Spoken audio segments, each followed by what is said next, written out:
একদিন সেল্টু বল্টুকে বলল, কেমন আছেন ভাই? বল্টু বলল, বিবিএ। সেল্টু বলল, বুঝলাম না। বল্টু বলল, বড়ই বিপদে আছি। সেল্টু বলল, কেন ভাই, কি হয়েছে? তখন বল্টু বলল, এসএসসি। সেল্টু বলল, এসএসসি পরীক্ষা দিবেন? বল্টু বলল, না, শালা সারাক্ষণ চিল্লায়। সেল্টু বলল, আপনি তো বিয়েই করেন নাই, শালা পেলেন কই? তখন আবারও বল্টু বলল, বিবিএস। সেল্টু বলল, মানে কি? বল্টু বলল, বড় বোনের স্বামী। সেল্টু বলল, উনি চিল্লায় কেন? তখন বল্টু বলল, কারণ আমি পিএইচডি। তখন সেল্টু বলল, এ কেমন কথা? ডিগ্রির কি কোনো দাম নাই?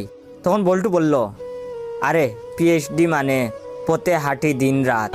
তখন সেল্টু জিজ্ঞাসা করলো, ভবিষ্যৎ নিয়ে কি ভাবছেন? বল্টু বলল, বিবিসি। সেল্টু বলল, বিবিসিতে জয়েন করবেন?